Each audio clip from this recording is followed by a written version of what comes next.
¿ya? Y va a pasar lo mismo. Va a pasar lo mismo que el anterior, creo. O sea, una vez que comparta la pantalla no voy a poder admitir a sus demás compañeros ni nada, por si acaso. Creo que eso es lo que va a pasar.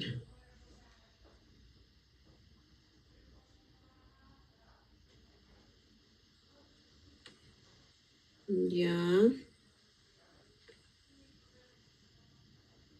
¿Logran ver todos? Ahora el detalle es... Ya no sé.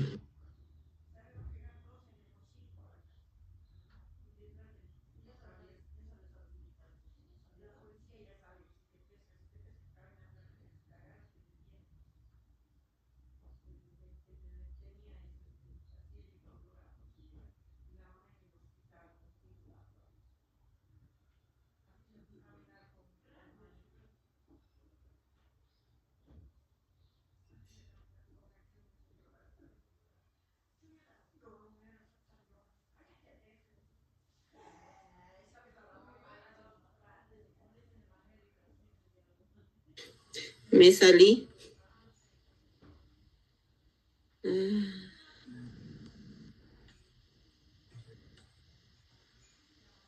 no.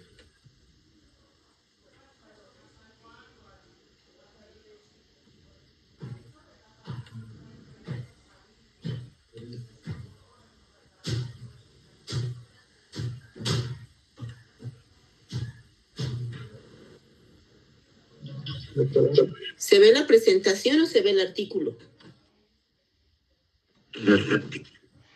Ah.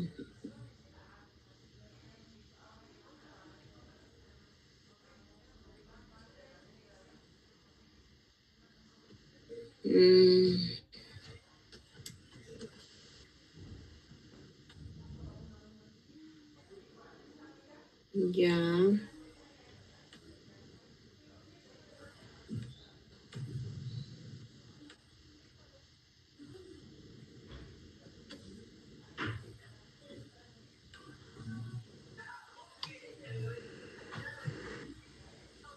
Ahora sí.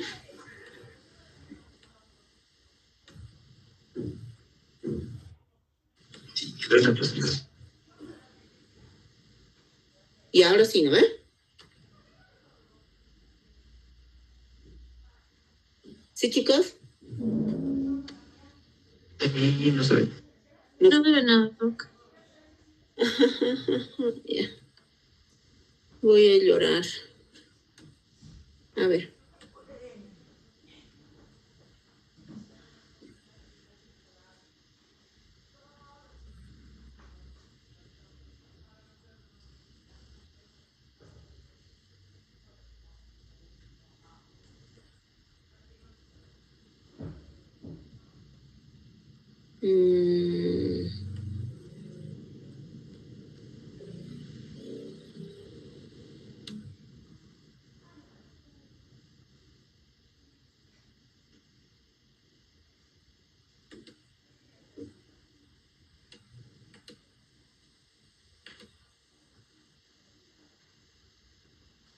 Ahora sí. Pero este es el detalle. No puedo agrandarlo para que salga como presentación. Porque se sale.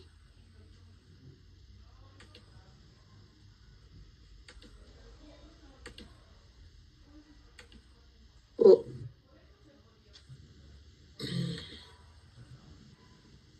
Ya, no puedo.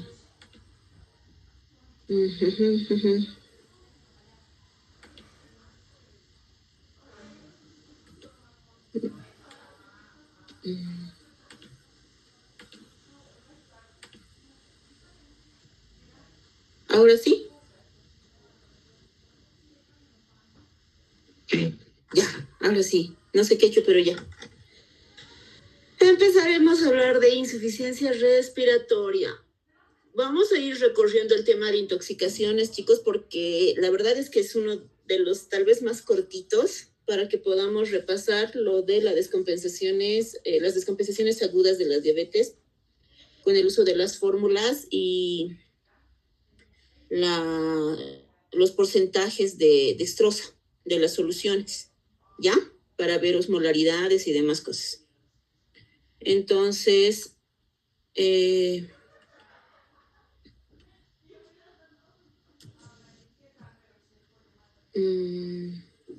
ahora no quiere pasar. No sé qué vamos a hacer.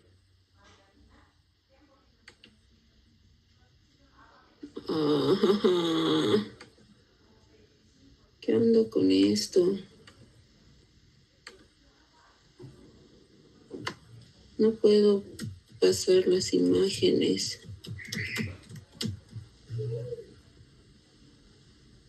Ya denme chance. Un ratito.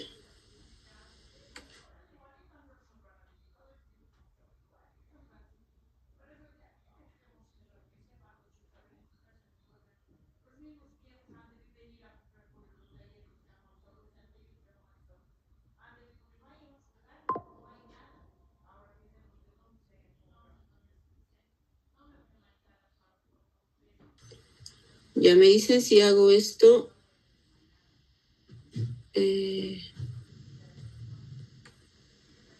Ya pasan las imágenes, ¿ya?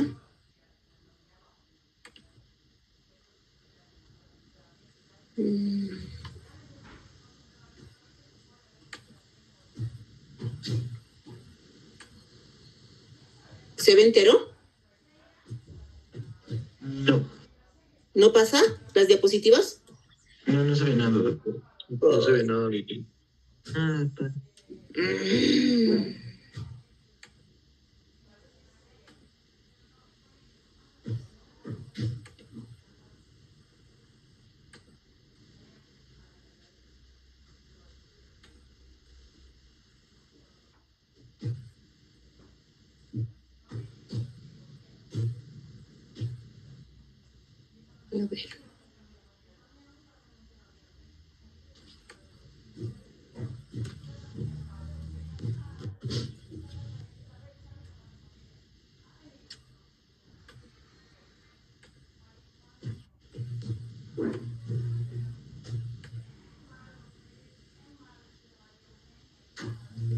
Y ahora, pero que vean la pantalla en Chiquinova, pues. ¿Ahora se ve entero? No.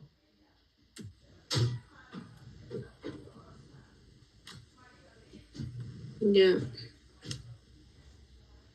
No sé qué onda con esto.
Más bien lo que sí es, parece que me va a faltar plata. Madre. 10 cajas son 15. 10 cajas son 15.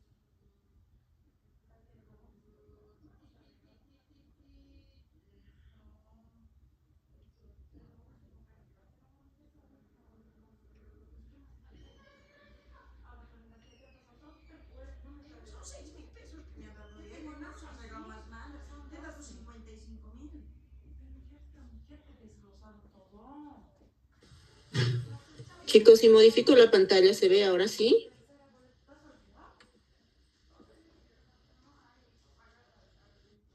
Sí, ¿Se ve? doc. ¿Y pasa? Ahora sí, está en clasificación. Al fin. Ya. No me gusta esto de lo virtual. Ya. Vamos a empezar con lo que es insuficiencia respiratoria. Como definición va a ser la incapacidad que va a tener el aparato respiratorio de poder realizar el intercambio gaseoso a nivel de los alveolos para poder cumplir el requerimiento necesario metabólicamente hablando para el organismo, ¿ya? Ahora, ¿cuál va a ser el criterio para una insuficiencia respiratoria? Directamente el criterio va a ser gasométrico, ¿ya? Vamos a tener los valores que sí se diferencian mucho de lo que es a nivel del mar y en la altura, ¿no? Como nosotros. Entonces, ¿cuáles van a ser las causas? Y esto quiero que se acuerden, para una insuficiencia respiratoria. Va a ser o hipoxémica o hipercápnica, ¿ya? Van a tener muy en cuenta estas dos definiciones. Hipoxemia va a ser la presión arterial de oxígeno menor a 60 milímetros de mercurio. Y la hipercápnica, que va a ser una presión arterial de dióxido de carbono mayor a 45 o 50 milímetros de mercurio, dependiendo del texto que vayan a revisar. ¿Ya? Ahora, las insuficiencias respiratorias como tal van a dividirse en aguda, crónica y crónica agudizada. La aguda va a estar instaurada en minutos o horas y que lo que va a pasar en este caso es que el cuerpo no va a tener un tiempo de compensación para poder realizar un mecanismo de compensación para poder cubrir o lograr una saturación periférica de oxígeno adecuada.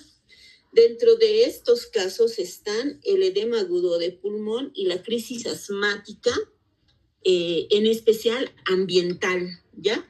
Cuando existe tipo de alergias, por ejemplo, o empiezan a ser, como ahora en este caso, por ejemplo, con los conflictos sociales, los gases que lanzan, ¿no ve? Entonces te causan un broncoespasmo y dificulta la llegada de oxígeno para el intercambio a nivel alveolar. Entonces te ocasionan un tipo de insuficiencia respiratoria aguda. No puede de alguna manera el cuerpo compensar esta falta de oxígeno. Y ahorita van a ir viendo por qué van a estar netamente caracterizados. Y la crónica se desarrolla ya en días, semanas, inclusive meses, y el organismo logra generar adaptaciones. En este caso, los pacientes pueden estar tranquilamente, o sea, sin datos de dificultad respiratoria, cuando son crónicos y cuando tú les tomas la saturación te asustas, ¿no? Porque está en 70, 60, inclusive llegan a la emergencia con 40, pero cuando ya pues son fibrosis pulmonares, secuelas de tuberculosis, o sea, son crónicas que ya se han adaptado a un bajo aporte de oxígeno y con eso pueden realizar todas las actividades metabólicas que necesitamos. Ya en este caso, ¿cuáles van a ser? Ahí están, ya ven, la época avanzada, fibrosis pulmonar, puede ser las secuelas de la tuberculosis, puede ser las enfermedades pulmonares intersticiales difusas. Y a esto, ¿qué se va a añadir? La crónica agudizada como un subtipo. ¿Por qué? ¿Qué es lo que generalmente pasa con estos pacientes que son crónicos? Se sobreinfectan. Y entonces llega a añadirse algo más al cuadro al que ya están acostumbrados y lo que ocasionan es que empeore el cuadro, que ya no puedan, porque muchas veces inclusive llegan a la emergencia pacientes que son oxígeno dependientes, viven ya en su casa con oxígeno, saben que les es útil, pero llega a presentar alguna complicación o alguna sobreinfección por la cual ellos notan que no es lo habitual, que han empeorado y por eso entran como un tipo de clasificación. Entonces, Si se dan cuenta, la insuficiencia respiratoria o la falla respiratoria aguda no va a ser netamente pulmonar, ¿ya? Entre otros casos de crónicos que podemos ver son los CPCs, ¿no? El cor pulmonar crónico. Y también las patologías neurológicas, pero que también van a ser estas agudas. En este cuadrito están separadas las principales causas de falla respiratoria, ¿ya? Entonces, ¿qué es lo que no se tienen que olvidar? Que cuando existe alguna falla respiratoria aguda y es netamente pulmonar, como les he dicho, pueden ser muchas cosas, desde el intercambio gaseoso a nivel alveolar hasta obstrucciones de vías aéreas. Entonces ahí entran lo que les decía, ¿no? El espasmo de glotis, parálisis de las cuerdas vocales, absceso retrofaringeo, quemaduras, el asma y inhalación de gases. Están ya en alveolares.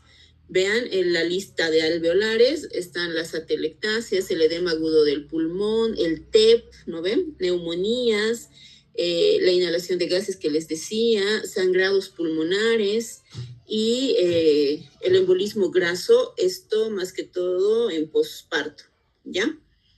Ahora, miren la lista para cardiovasculares. Cuando es netamente cardiológico, es el edema pulmonar cardiogénico, ¿no ve? Y cuando hacen falla pulmonar secundaria a un infarto agudo de miocardio, esto cuando es generalmente en la cara derecha, va a ocurrir un TEP seguidito de esto. En casos de insuficiencia mitral y disfunción diastólica del ventrículo izquierdo. Entonces, estos son los CPCs famosos. ¿Ya? ¿Por qué? Porque el CPC va a estar condicionado a la hipertensión arterial sistémica y la hipertensión arterial sistémica lo que va a ocasionar es un crecimiento del ventrículo izquierdo. Por tanto, al existir una disfunción a nivel de este ventrículo, va a ser un cor pulmonar. Entonces, va a haber también una falla respiratoria. Y vascular, como ya les decía, la hipertensión pulmonar, que van a ser precedentes de estas enfermedades, y el TEP, ¿no? Que es el embolismo pulmonar. Ahora, miren para la lista neurológica. Puede ser nervioso central o neuromuscular y relacionados a la pared torácica.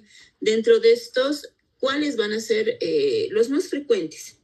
Los que están relacionados al sistema nervioso central van a ser porque van a afectar el centro respiratorio, ¿no ve? A nivel de el puente. ¿En casos de qué? Hemorragias, ¿no ve? Hemorragias parenquimatosas, también encefalopatías metabólicas, y en otro caso son medicamentos como los sedantes que ocasionan una depresión a nivel del centro respiratorio, deprimen el centro respiratorio y por tanto hay una falla respiratoria. A nivel de neuromuscular y pared torácica, el síndrome de Guillain-Barré es el que se lleva la flor. Y otro que va seguido de esto es ahí no está ahí en la lista, pero es la ELA, la esclerosis aminotrófica, ¿no ve? Lateral, que lo que ocasiona es una parálisis de un grupo muscular netamente selectivo. Y por alguna extraña razón, a esta ELA lo que le gusta es a nivel de las cuerdas vocales, a nivel cervical y de la caja torácica, las intercostales y el músculo diafragmático, ¿no ve? Entonces paraliza estos y el paciente ya tiene falla respiratoria. Entonces es igual un criterio de manejo ventilatorio. Si se dan cuenta, son muchas las causas para una insuficiencia respiratoria, no netamente pulmonar. Entonces, acuérdense de estos tres grupos grandes. Como les digo, no todas las enfermedades son muy frecuentes, en especial las neurológicas, pero si se dan cuenta, todo lo que sea pulmón te ocasiona una falla respiratoria Si no hay ningún tipo de antecedente ni nada, hay que nomás pensar en cardiovascular según la edad y antecedentes. Y si son jóvenes, entonces neurológico también, ¿no? Y antecedentes también juega un papel importante. Y aquí está lo que les decía. Existe otro tipo de clasificación, aparte de por los tiempos, es por lo que está alterado, ¿no? La fisiopatología. Entonces, la insuficiencia respiratoria va a ser tipo 1 o tipo 2. Ya la tipo 1 es hipoxémica y la tipo 2 es hipercápnica. ¿Ya?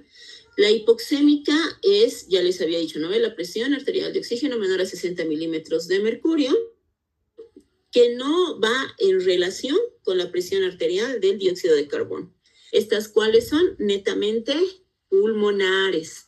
Y la hipercápnica o por falla de ventilación o bomba va a ser una presión arterial de dióxido de carbono mayor a 50 y una presión arterial de oxígeno menor a 60. Esta sí va a tener ambas cosas.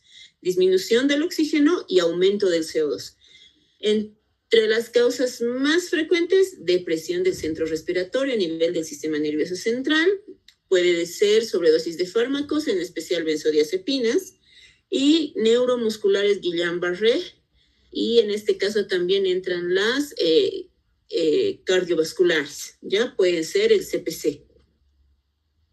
Entonces aquí tienen, miren, la insuficiencia respiratoria pulmonar, netamente hipoxémica, y falla de bomba o neurológica es hipercápnica. Entonces, esas dos separen muy bien, porque si ven por hipoxia, hay que buscar causas pulmonares. Y si ven que es hipercápnica, hay que buscar causas neurológicas o de bomba. ¿Cuál va a ser la fisiopatología de esto? Ustedes ya han pasado, ¿no? Y saben que nosotros tenemos una fracción de inspiración de oxígeno, ¿no ven? Que esta a altitudes elevadas se ve inclusive un poco disminuida, o sea, de lo que normalmente nosotros necesitamos, inclusive reducimos, por eso estamos tan acostumbrados a ver saturaciones bajas, ¿no? Por debajo de 90 nosotros en la altura, sin embargo, pues ya es falla respiratoria cuando estás a nivel del mar. La hipoventilación alveolar, que va a ser una falla a nivel del intercambio alveolar y responde generalmente a solamente oxígeno suplementario. Alteración en la difusión cuando hay un engrosamiento a nivel de la membrana alveolo-capilar en los casos de fibrosis pulmonar, ¿no ven? En los casos de EPOC, enfermedad pulmonar obstructiva, porque no hay esa difusión ya del intercambio de gases, el desequilibrio ventilación-perfusión, que es el más frecuente por las zonas mal ventiladas, ¿no ve? En el caso de asma, por ejemplo, porque ya hay obstrucción ahí de este intercambio, y el efecto shunt, que son los cortocircuitos de derecha a izquierda, que son los alveolos que no están llenos de líquido y por tanto ocasionan un colapso a nivel del alveolo y ya no puede realizar igual el intercambio.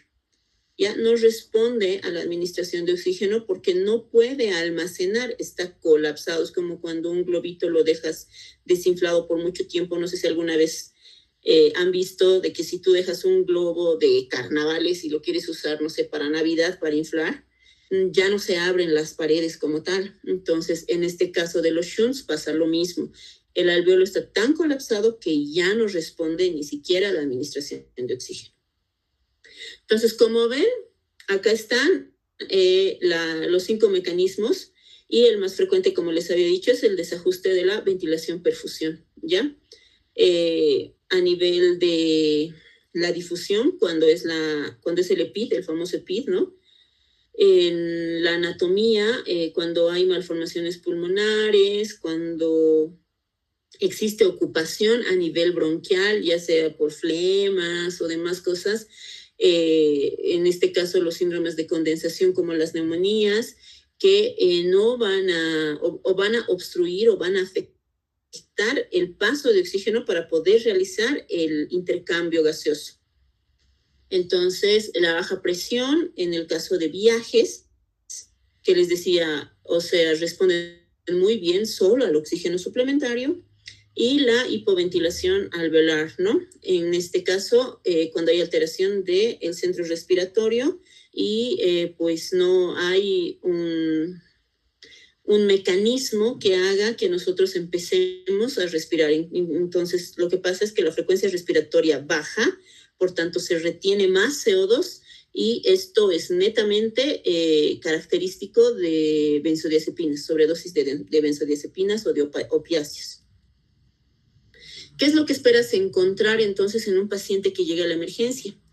Los signos clínicos en el caso de hipoxemia va a ser que se ponen azules, ¿no ve? Los labios, los deditos, los pulpejos de los dedos se ponen morados, están taquicárdicos, confusos, agitados, hacen uso de musculatura accesoria, ¿no ve? Con tiraje intercostal, aleteo nasal, y eso va para ambos casos. Sin embargo, la hipercapnia tiene esa característica de presentar el famoso asterix, que van a ser como temblores a nivel de las manos y somnolencia. ¿Por qué? Porque como está el CO2 alto, el centro respiratorio disminuye su estado de alerta. Entonces, ¿qué es lo que pasa? Estos pacientes generalmente están dormiditos o con mucho sueño. Esa es la característica de la hipercapnia, la somnolencia y el dolor de cabeza, la cefalea. Entonces, por eso generalmente la hipercapnia, cuando nosotros tenemos datos de hipercapnia clínicos, pensamos en algo neurológico. ¿Cómo se realiza el diagnóstico? Viendo, si se dan cuenta, es solamente ver cómo está respirando el paciente, contar la frecuencia respiratoria y, como les digo, la prueba de oro va a ser la gasometría arterial, ¿ya? No sé si alguna vez les he hablado, con la gasometría se puede hacer muchas cosas, inclusive calcular los gradientes de oxígeno en cuanto a distribución y almacenamiento incluso de oxígeno con las gasometrías, ¿no? Tanto arterial y venosa, que son distintas. La pulsioximetría nos sirve para poder ver la saturación de oxígeno, porque como ya han visto, vamos a ver una tabla donde la insuficiencia respiratoria inclusive va a estar en leve, moderada y severa de acuerdo a la saturación periférica de oxígeno. El índice PAFI, que se ha puesto de moda en la época de COVID para poder evaluar el daño a nivel del intercambio gaseoso a nivel de la membrana alveolo-capilar, que no es nada más que la presión arterial de oxígeno sobre la frecuencia inspiratoria de oxígeno.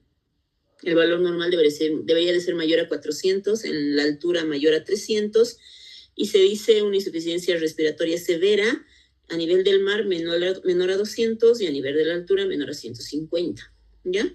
Entonces, pues los estudios complementarios que necesitaríamos serían las placas de rayos X, tórax, tomografía y pues un hemograma, ¿no? Entonces vamos a repasar un poquito. La física para poder ver el por qué no vamos a hacer la gasometría en este caso. Si ven y se acuerdan sobre la física de los gases van a tener una presión. Esta es la que va a ejercerse a nivel pulmonar y dentro de los alveolos va a ocupar un volumen y va a tener movimiento, o el intercambio se va a realizar a una cierta temperatura con una presión atmosférica adecuada. Entonces, los gases que nosotros encontramos en en cantidades en el aire ambiente aceptables, los que hay, según una presión atmosférica normal, está el oxígeno con un volumen del 21%, ¿no ven? Por eso nuestra fracción de inspiración de oxígeno es 21%. Si se dan cuenta de todos los demás gases que nosotros encontramos en el aire ambiente, el mayor es el nitrógeno, con un 78%. Y el resto que pues no llegan ni a 1, ¿no? Son menores de 0.9, inclusive el argón. Entonces, a esto se debe la definición de la fracción de inspiración de oxígeno. Es cuánto por ciento nosotros de oxígeno inspiramos al aire ambiente. Entonces, como ven, es el 21%. A esto se debe la solubilidad, ¿ya? Porque si no hay combinación en los componentes del líquido, entonces la solubilidad se ve afectada y a nivel de la membrana alveolo-capilar no existe el adecuado intercambio gaseoso. Entonces, el gas no va a llegar a disolverse de manera adecuada y eso va a ser cuando la sangre está insaturada y cuando más bien el gas no se disuelve, es saturada y cuando el gas está disuelto por completo, sobresaturada. Entonces, a esto se debe que esta membrana tenga que tener un tamaño adecuado, ¿no ve? El hecho de que exista este paso de aire normal, inclusive por el espacio muerto, y que llegue inclusive a los pulmones con sus tres características, ¿no ve? Húmedo, caliente y libre de toxinas o de algunos otros elementos y sea un oxígeno realmente puro, que eso se realiza netamente en lo que es vía aérea superior. Entonces, a nivel alveolar, el oxígeno va a ingresar y el CO2 va a salir, ¿no ve? Ese es el intercambio que debería de existir con la transportación de oxígeno por el grupo hemo, ¿no ve? Entonces, de esto ya se acuerda. ¿Qué es lo importante o por qué tienen que ver el hecho de las gasometrías? Si se dan cuenta, el paso de oxígeno hacia el alveolo por la membrana capilar es lenta. Sin embargo, la salida del CO2 es rápida. Entonces, por eso igual se van a dar cuenta y van a ir viendo después que la fracción de la relación inspiración-expiración es 2:1. ¿Por qué? Porque necesitas 2 tiempos para poder meter oxígeno y solo necesitas 1 tiempo para sacar CO2. Por eso nosotros metemos aire lento y sacamos el aire rápido, ¿ya? Entonces, en la respiración, ¿qué es lo que pasa? Van a jugar los gradientes de presión para poder realizar este tipo de intercambio. Entonces, en el extremo venoso, si teníamos un 40% de oxígeno, ya para el extremo arterial con el intercambio, ya sale un 95% de oxígeno. ¿Cuáles son los puntos claves para la respiración? El que exista un buen espacio muerto, ¿no ve? El intercambio alveolo-capilar adecuado y que el capilar pulmonar se encuentre con una presión adecuada para poder realizar la difusión. Entonces, todo, ¿no ve? A nivel del corazón y de la pulmonar, de la arteria pulmonar, se encuentra manejada por presiones. Entonces, esto solamente para que lo recuerden, ¿no? Las presiones que se manejan son muy distintas. La pulmonar es solamente de 2 a 10 milímetros de mercurio. La aorta, sin embargo, es 100 a 140 y 60 a 90. Ahí está el detalle de la presión arterial normal, porque la aorta es la que va a sacar, ¿no ve? Con esta presión el flujo de sangre y por eso es la presión arterial normal. Entonces, la mecánica, porque ya hemos hablado, ¿no ve? Para que se mantenga esa presión de 2 a 10, el tórax tiene que tener una presión negativa para poder ejercer esa presión también a nivel de la pulmonar y que nada dentro del corazón se encuentre fuera de los rangos necesarios. Entonces, están los músculos de la inspiración y de la expiración, ¿no ve? Entonces, el principal músculo de la inspiración, ¿cuál va a ser? El diafragma, ¿no ve? Se contrae y hace más negativa la presión para que pueda salir ya con la expiración y el diafragma se relaje. Entonces, aquí también va, o sea, es para que no se olviden ya, que el tiempo inspiratorio tarda más y tiene mayor uso de musculatura, como son los intercostales, ¿no ve? El diafragma y para poder, o sea, que van a ser netamente el efecto de contracción. Sin embargo, para la expiración relajan, entonces disminuye la presión y el volumen que tienen los pulmones. Es bien largo, así que aguante. La técnica al final para la gasometría, para los que ya hemos hecho, la arteria radial, no sé, a mí me han enseñado, no sé si a ustedes les han enseñado, pero si ponen el pulgar, es como la antenita de la radio, ¿no ven? Cuando las radios antiguitas siempre tenían una antenita para sintonizar bien. Entonces, esa es el recorrido que va a tener la arteria radial para poder realizar una gasometría arterial. ¿Qué te dicen? Lo ideal es que tengas una almohada o algo que haga un apoyo para que puedas como exponer más a la arteria. Esto es mucho cuestión de técnica, ya que como han visto, se utiliza el segundo y el tercer dedo para poder palpar y poder sentir las pulsaciones de la arteria radial. En el caso de la imagen del centro, en especial donde está con guantecitos, si se dan cuenta, la aguja tiene un ángulo de 45 grados para poder realizar la punción, y la punción se realiza al centro del segundo y tercer dedo. ¿Ya? ¿Por qué? Porque es como si tú estuvieras agarrando y estirando la arteria por fuera y pinchas. Entonces, lo ideal sería que aprendan a manejar una jeringa con una sola mano, y generalmente es la mano más diestra la que hace sola el procedimiento de sacar el émbolo para poder aspirar la sangre. ¿Qué te dicen cuando tienes una gasometría arterial? La sangre sale por sí sola. Es más, empuja el émbolo. No es necesario que tú aspires, ¿ya? Pero esto no es tan cierto, porque el émbolo también dentro de la jeringa tiene una presión, y si esa presión tú no la vences o no la sueltas, no la liberas, nunca va a salir pues nuestra sangre. Entonces, es por eso que tienen que, tener práctica para poder sacar el émbolo de ahí y poder hacer una gasometría.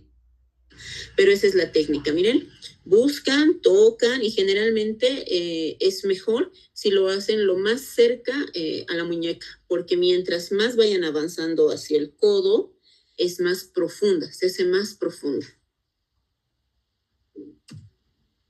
Ahora sí, ahí están los valores normales de las gasometrías. A nivel arterial, venoso, y es uno más aproximado el de Bogotá para la altura, ¿ya? Entonces, la presión arterial de oxígeno, eso para que lo tomen muy en cuenta, miren, a nivel del mar es de 80 a 100, de 60, o sea, mayor a 60 te dicen, pero es de 80 a 100 milímetros de mercurio. Sin embargo, nosotros, pues en nuestra altura es de 60, ¿no? 60, con que estén 60 estamos felices. Pero para Bogotá te dicen 60 más menos 4, o sea, 66 más menos 4, 5, digamos. Entonces, de 50, no, sería de 60 a 70 para Bogotá. Entonces, nosotros, con que esté más de 60, estamos chochos. No hay mucha diferencia con la presión arterial de dióxido de carbono, y el bicarbonato generalmente se mantiene entre 20 más menos 2, y a nivel del mar inclusive 25, 26, ¿ya? El déficit de base siempre va a ser 0 más menos 2, por eso te dice ahí de menos 2 a más 2, y eso no se modifica ni en la altura, ¿ya? Y estos otros que están para Bogotá como valores normales son la saturación de oxígeno, que les decía que esté de 90 a 93, no te exigen el 100%. Y el otro es el delta de oxígeno, que es la relación entre el intercambio de transporte y almacenamiento de oxígeno a nivel alveolar. Entonces, ¿cuáles van a ser los trastornos más frecuentes que vamos a encontrar en una gasometría arterial? La acidosis metabólica, acidosis respiratoria, alcalosis metabólica y alcalosis respiratoria como tal. Ahora, si se dan cuenta,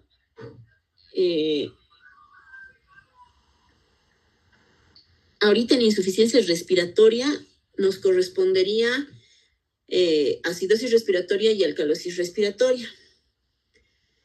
siempre nuestro organismo va a realizar un método de compensación, ¿ya?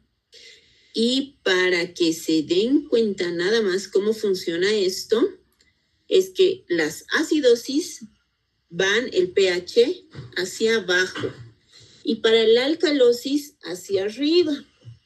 ¿Dónde va a estar la diferencia entre que la alcalosis, tanto metabólica como respiratoria, las flechitas van en un mismo sentido? A ver, fíjense, el bicarbonato sube y el PCO2 sube. Sin embargo, en las acidosis, ¿no ves? Son las flechitas que se chocan y que igual, o sea, igual van en un mismo sentido.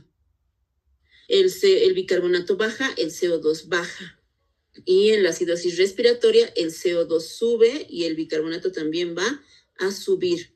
Entonces, esto de las flechitas a mí me parece más cómodo para que puedan memorizar y ver, digamos, ¿no ven?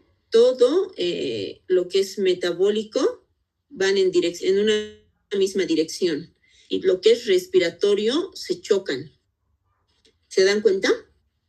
Para acidosis metabólica, todo está bajo. Bicarbonato bajo, pH bajo, CO2 bajo. Sin embargo, en los respiratorios, el CO2 sube, el bica sube, pero el pH baja. ¿No ve? Se chocan.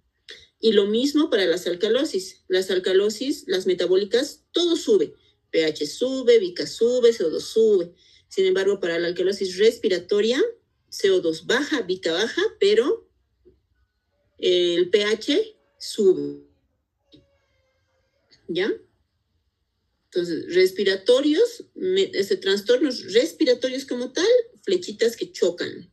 Metabólicos, todo va o para arriba o para abajo, ya sea acidosis o alcalosis. Esto, sáquense fotito o como les dije, les voy a pasar las diapositivas antes del examen. No creo que entre, pero evidentemente, porque estas son ya compensaciones que nosotros manejamos para poder ver si son agudos, crónicos o si está en fase de compensación para no poder realizar manejo o no solicitar mayor manejo, en este caso terapia intensiva prácticamente, pero pues para que las conozcan. Ni yo las sé de memoria. Entonces, aquí es lo mismo, son los cambios compensatorios. Una vez que encuentras la alteración primaria, puede haber una alteración secundaria, por supuesto, porque esa es tu fase de compensación. Entonces, este cuadro te da niveles máximos de respuesta. Como les digo, esto, pantallazo para que lo conozcan. Y una vez más, esto ya no con flechitas, que les quede bien claro que el pH normal es de 7.35 a 7.45, todo lo que está por debajo, acidosis, todo lo que está por arriba, alcalosis, y ya vamos viendo el apellido, ¿no? Porque esto es con nombre y apellido. O sea, sabemos que es acidosis, pero ¿cuál es? ¿Metabólica o respiratoria? Y generalmente la segunda alteración a nivel ácido-base va a ser la fase compensatoria. ¿Ya? Entonces, ¿eso para qué? Para que se den cuenta que, pues, viendo todo lo que es fisiopatología o conociendo el intercambio, viendo los volúmenes, presiones que manejan, el tratamiento es oxígeno prácticamente, ¿ya? Entonces, evidentemente, otra vez aquí igual te repiten el A, B, C, D, E, y lo primero siempre va a ser asegurar una vía aérea, ¿no? Que esté permeable, porque ya han visto una de las causas es obstrucción de la vía aérea, la causa de insuficiencia respiratoria aguda. Entonces, por eso te indican o sea, siempre te van a hacer énfasis o van a darte énfasis en esto, ¿no? De que tienes que mantener una vía aérea segura. El suplemento de oxígeno, que se llama oxigenoterapia. Y ya vamos a ir viendo lo de los dispositivos y el soporte ventilatorio, ¿no? Ya esto igual, para que los conozcan de nombre, existe una ventilación mecánica invasiva y no invasiva. La no invasiva es el CPAP, BiPAP, que están netamente relacionados a crónicos agudizados, que van a ser las cánulas de alto flujo, por ejemplo, o el uso del ventilador en modo CPAP, que está conectado igual a las cánulas de alto flujo para poder dar o poder dar un aporte de oxígeno suplementario mayor, ¿ya? Al que nos pueden dar los... ahí se me ha ido, pero la máscara, las puntas nasales, la máscara con reservorio, ¿no ve? Esas te dan cierto aporte de oxígeno. Si tú necesitas más del 80%, lo ideal es con CPAP, como ventilación mecánica no invasiva. La invasiva, pues ya la conocen, es la intubación orotraqueal, ¿no? Para poder ya realizar la parte respiratoria neta con el ventilador, todo programado. Y pues el tratamiento también va a estar asociado a lo que ha desencadenado la insuficiencia respiratoria, ¿no? Serán antibióticos para las neumonías, broncodilatadores en el caso de asma, diuréticos para la falla cardíaca, inmunoglobulinas para los neurológicos como Guillain-Barré o ELA. Entonces ya es netamente específico para la causa. Entonces, ven otra vez los conceptos, ¿no ve? Hipoxia, hipoxemia van a ser dos cosas muy distintas, ¿ya? Hipoxemia, la disminución anormal de la presión parcial de oxígeno en la sangre arterial. Y hipoxia va a ser la disminución de la difusión de oxígeno a nivel de los tejidos. No es lo mismo, por favor, ¿ya? Recuerden siempre eso. Aquí está la tablita que les dije, según el nivel del mar, la saturación de oxígeno normal y la que te causa hipoxemia leve, moderada y severa. Entonces, si ustedes ven, a nivel del mar, para nosotros es normal, inclusive 84%, ¿no? Por eso algunos de los que ya han pasado y me han visto haciendo indicaciones para las internaciones y demás, yo le pongo oxígeno suplementario si la saturación disminuye del 86%. O sea, si está con 88, déjenlo, ¿no? Estamos a 3,000 metros de altura y más. Entonces, con esto ustedes van viendo cuando es leve, moderada, y ya cuando es por debajo de 70, pues ya severa, ¿no? Necesita sí o sí un aporte de oxígeno. Este es uno que se ha hecho el 2016 acá en La Paz, donde han visto que la presión barométrica modifica, por lo que también altera un poco la presión parcial de oxígeno. Y es por eso que se ha tomado 60 como el valor normal, porque miren, varía entre 78 y 54, ¿no? Esto es un estudio antiguo que ha hecho el Instituto Nacional del Tórax con... INLASA, es el laboratorio que está ahí, ¿no? En el complejo de Miraflores, para poder sacar los datos más o menos relacionados a al nivel del mar de nuestro país, en este caso nuestro departamento. Entonces, la oxigenoterapia, que va a ser el tratamiento de elección para la insuficiencia respiratoria aguda, va a ser nada más que el aporte de oxígeno por un dispositivo adecuado, eso. Entonces, el oxígeno va a ser como un medicamento que, como ya hemos visto, ¿no? Inclusive con las mismas soluciones, tienen principios fundamentales de administración. Una dosis, el tiempo, humidificada, atemperada, ¿no ve? Y que tiene que estar en relación al estado del paciente, el estado o el grado de severidad del cuadro y a qué tipo de hipoxemia nos estamos dirigiendo, ¿no? ¿Qué tipo de hipoxemia estamos tratando? La administración de el oxígeno depende de dos dispositivos. Los dispositivos van a ser de bajo flujo y de alto flujo, ¿ya? Entonces, miren, de menor a mayor, esos van a ser los dispositivos útiles para poder administrar una oxigenoterapia adecuada. Vamos a empezar con las gafas nasales o puntas nasales, la máscara simple, la máscara de Venturi, que es el Ventimask, ¿ya? La cánula nasal de alto flujo y puede ser la máscara con reservorio, la mayor, que no es invasiva. Y vamos a empezar con la cánula nasal, que va a ser un dispositivo de bajo flujo, ¿ya? ¿Quiénes van a ser los que van a responder bien a este tipo de dispositivo?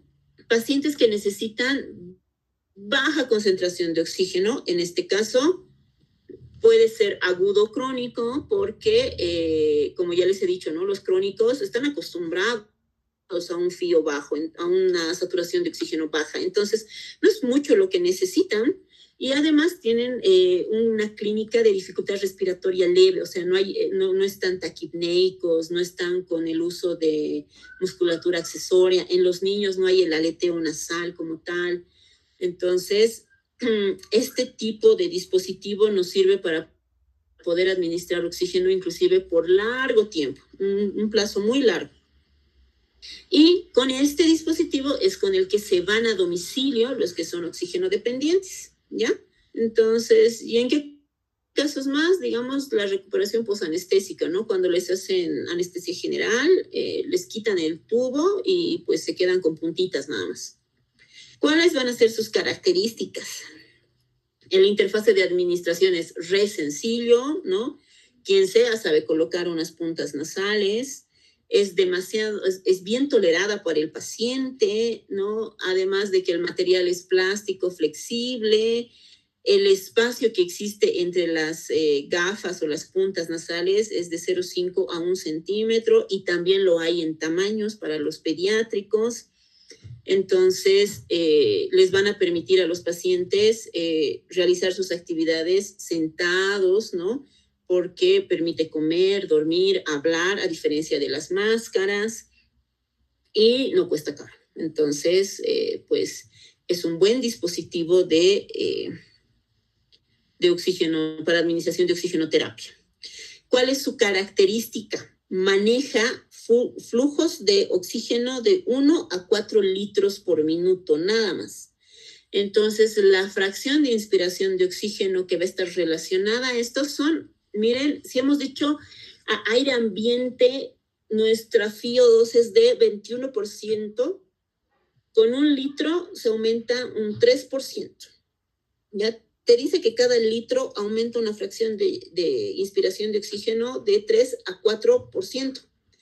Entonces, empezamos con 1 litro, 24, 2, 28, 3, 32 y 4, 36. Facilito. Por eso cuando igual con ustedes no evolucionamos, pero a ver si es que, digamos, en algunas se quedan un poquitito más.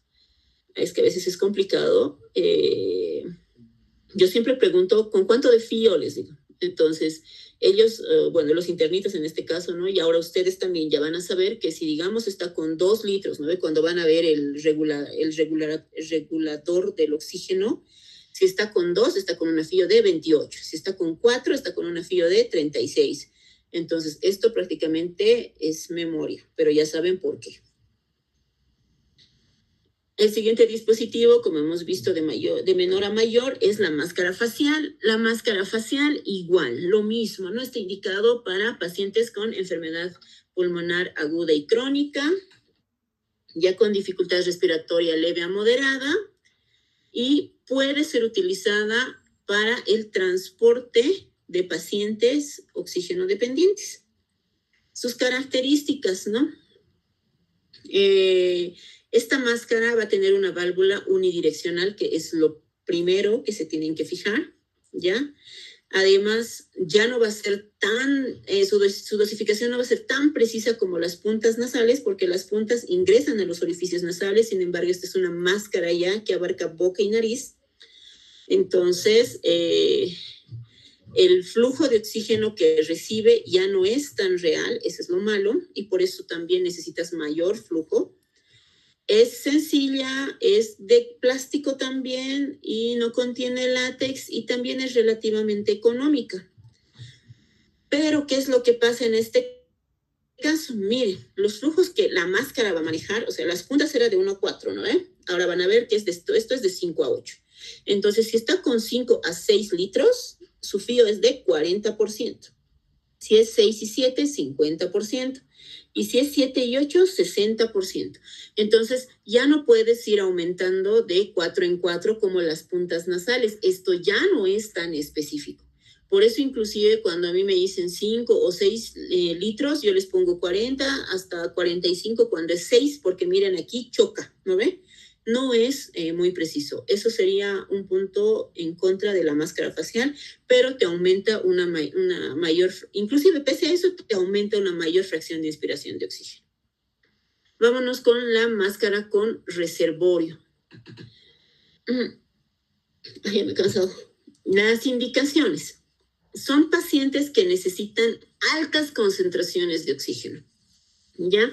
Esto ya con pacientes con intoxicación por monóxido de carbono. Es su indicación principal.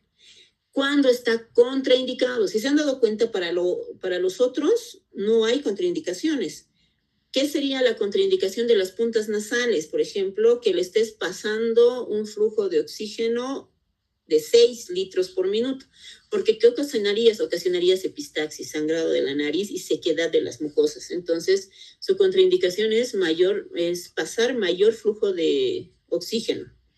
Para la máscara, ¿cuál sería la contraindicación? Que le pases menos de 5, porque si 5 le estás pasando una FIO de 40, con menos no le estás pasando nada, ¿no?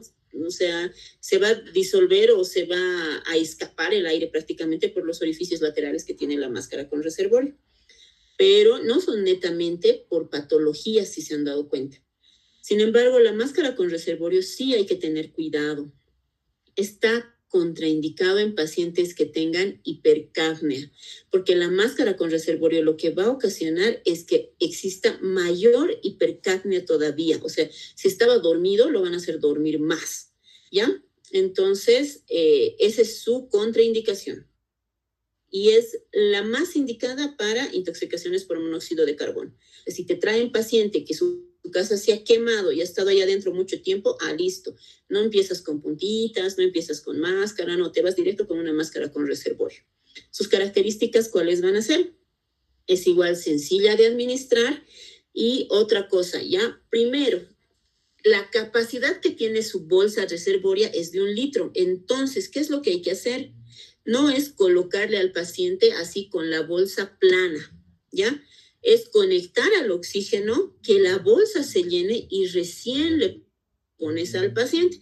Si no, está funcionando igual como una máscara simple nada más, por si acaso, ¿ya?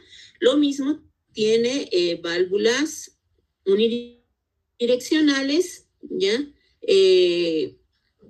Evita la entrada de aire al exhalar, por eso por la bolsa con reservorio, por eso precisamente no se utiliza en hipercapnia.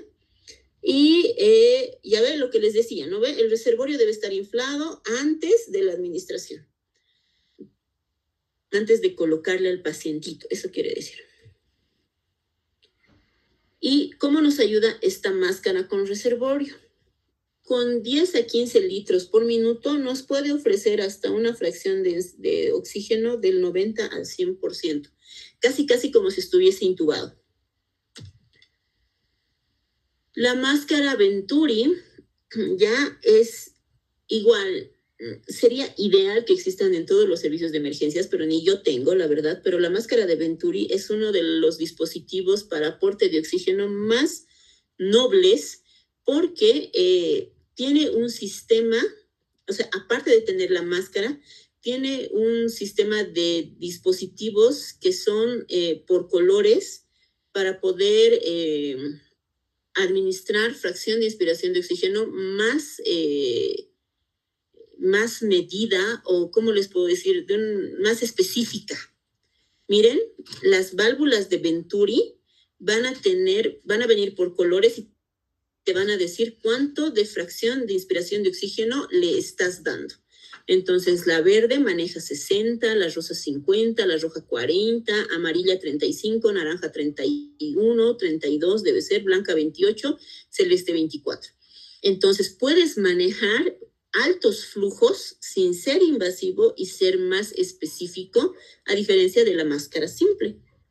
Entonces, esta, para que la conozcan, no he tenido el gusto ni yo de utilizarla, la verdad. En México la he visto, pero pues es genial porque solamente cambias el dispositivo y el balón de oxígeno puede estar ahí, inclusive, o sea, abierto evidentemente, pero esto ya te va a calibrar la fracción de inspiración. Es genial. Ahora, la cánula nasal de alto flujo. Es similar a la convencional, sin embargo, ¿qué es lo que pasa? Es más corta y tiene conexión con un humidificador y un calefón más o menos que calienta el aire y puede proporcionar hasta el 100% de humedad. Por eso es que esta cánula de alto flujo puedes pasar una FIO alta sin ocasionar resequedad de mucosas, que era lo que te ocasionaba la convencional con flujos altos. Entonces, esta cánula de alto flujo se utiliza para pacientes con insuficiencia respiratoria moderada y sería ideal, la verdad es que tampoco he visto que usen mucho, pero sería ideal que, por ejemplo, en terapia intensiva, cuando los extuban, pasen este tipo de dispositivos para poder evitar una reintubación, ¿ya? Entonces, pues es genial también. Esto igual para que lo conozcan, muy pocas veces, como les digo, se utiliza en la emergencia. Nosotros tenemos en el Santiago II, pero su uso es generalmente para terapia intensiva o terapia intermedia. En la emergencia nosotros podemos realizar una oxigenoterapia con cánula nasal de alto flujo máximo por 6 horas. Si en 6 horas no mejora, ese paciente es candidato para intubación. O sea, le puedes dar chance 6 horas para que mejore, es nuestro tope prácticamente, porque si requiere más, pues es mejor intubarlo y a la UCI. Entonces, es como un puente entre un dispositivo de bajo flujo a intubado, nuestro puente de 6 horas en la emergencia. Otro dispositivo de alto flujo que no es invasivo también es la tienda facial. Es, bueno, como ven en la imagen, es de un plástico más duro que las otras máscaras, abarca casi todo el rostro y generalmente es con lo que nosotros extubamos a los pacientes. Funciona como un sistema de alto flujo cuando se conecta a los dispositivos que les mostraba de la máscara de Venturi para poder realizar nebulizaciones. Y se utiliza más que todo cuando hay trauma facial. Es su característica especial, es en trauma facial, porque como ven abarca todo y el oxígeno pues ahí se concentra, pero igual, ¿no? El flujo de oxígeno que te administra no es tan real. Otros dispositivos van a ser el Ambu, ¿no? Que es su marca, no su nombre, pero es la bolsa balón autoinflable, así se llama.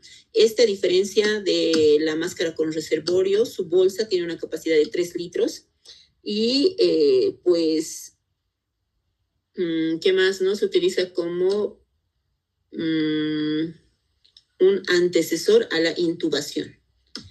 Y la cámara hiperbárica, ¿no? Que pues ya no es manejo por emergencias, solamente para que conozcan que hay otras maneras también de poder administrar oxígeno suplementario.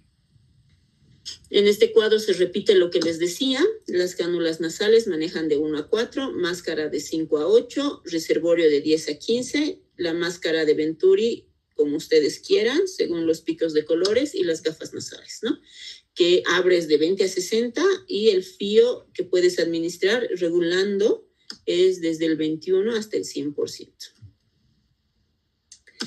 Estas son las partes que tienen que tener un dispositivo para poder administrarse el oxígeno, la máscara de oxígeno como tal, el tubo o la trompa de elefante que dicen el flujómetro de oxígeno, que es donde ustedes van a medir los litros, el adaptador de Venturi dependiendo del dispositivo, ahorita esta es una de Venturi, y el nebulizador de gran volumen o el humidificador. Entonces, si ustedes van a ir otra vez a la emergencia, ¿no ve? O los que ya han ido, si han ido a ver, porque les he dicho esto es para curiosos, ¿no ve? Han visto que en la pared hay este dispositivo, está el humidificador, está el flujómetro de oxígeno, y solamente es conectar el dispositivo con el que tú vayas a pasar el oxígeno.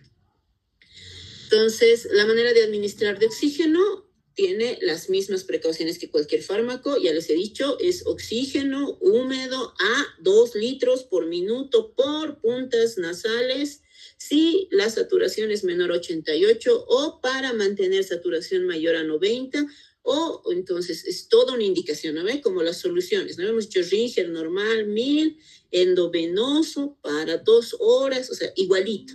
El oxígeno de esa misma manera se realiza la indicación por si acaso. No es solamente oxígeno, tienes que decir por dónde, para cuánto, en qué casos, horario permanente, algunos le ponen, ¿no ve? Otros, nosotros, por ejemplo, a los crónicos les ponemos intermitente. Se me apaga esto, espérame. Ya está. ¿Qué más? Es importante que conozcan por eso cuánto de fracción de oxígeno según cada dispositivo están administrando, porque como han visto es el medicamento esencial para las insuficiencias respiratorias. Y como conclusiones, la insuficiencia respiratoria pues es evidentemente una emergencia médica, pone en riesgo la vida, exacto, el diagnóstico debe ser rápido, lo mejor que puedes realizar en ese momento es una gasometría arterial, que ya han visto es el estudio de oro, ¿no ve? El gol estándar, como dicen, para poder ver qué tipo de insuficiencia es. Y el manejo está netamente orientado a dar soporte de oxígeno, ¿no ve? Y a tratar la enfermedad que ha causado la falla. En este caso, edema agudo de pulmón, diuréticos, ya hemos dicho, ¿no ve? Neumonías, antibióticos, neumonías atípicas, ¿no ve? Será pues antibióticos específicos. Después, ¿qué más? Ahora que está en su auge, virales, serán sintomáticos y antivirales, ¿no ve? Y a ver, ¿qué más hemos visto? Inmunoglobulinas, que va a ser el tratamiento para los neurológicos como Guillain-Barré y ELA, y eso. Entonces, aquí está el algoritmo o el flujograma para que puedan abordar a su paciente según la gasometría arterial, ¿ya? Entonces, ingresa paciente a emergencias con cuadro de fallas respiratorias, se hace la gasometría, presión arterial, ya saben, ¿no ve? Mayor o menor de 60, CO2 alta, CO2 normal o baja, rayos X. Si es CO2 normal o baja, rayos X de tórax, ¿no ve? Si está normal, si es lesión localizada, si es lesión difusa. Si la presión de CO2 es normal o baja, hay que ver la delta de presiones de oxígeno. Si esta está elevada, es disminución del oxígeno inspirado o disminución del CO2, de la presión arterial de oxígeno que corrige con oxígeno. En este caso es los shunts o la alteración ventiloperfusión, ¿no ve? Les he dicho que esta es la más frecuente. Entonces, esto es aporte de oxígeno nada más. Lesepox, asma, fibrosis, sarcoidosis, neumonía, TEP, hipertensión pulmonar, es oxígeno. Si nos vamos con CO2 altas, ya es hipoventilación y esto generalmente es intubado, es ventilación mecánica, sí o sí. Si la única manera en la que tú puedes barrer CO2, o sea, disminuir el CO2 que sea tipo 2 hipercápnica, es conectándole al ventilador, porque al paciente no le puedes decir, ya no respires 20 veces, quiero que respires 30. No, el ventilador tiene que marcar esa frecuencia respiratoria alta y haces que el paciente respire más rápido y más profundo para poder barrer ese CO2. Por eso haces como hipoventilaciones se llaman, son más pausadas e intercambias esta relación inspiración-expiración de 2-1 que les decía. Esto netamente para que lo conozcan, porque esto ya es mucho más para especialidad, ¿ya? Entonces, no, si hay hipoventilación sola y si hay ventilación con otro mecanismo asociado, como les decía, ventilación mecánica, ¿ya? Y es netamente neurológicos, generalmente cuando ya hay alteración a nivel del centro respiratorio y cuando hay alteración de la pared torácica, que son estas, ¿no? El Guillain-Barré, que va a ser una parálisis ascendente, o el ELA, que va a tomar un grupo muscular específico, respiratorios o cervicales, que están netamente asociados a lo que es el mecanismo de la respiración. Ya va a estar. Ay, les he dicho que era largo. Eso es todo. ¿Dudas? ¿Preguntas?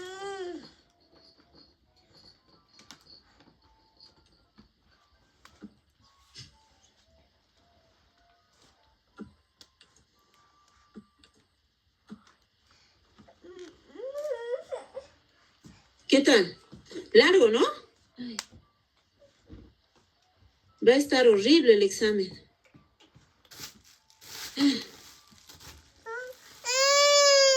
Todo.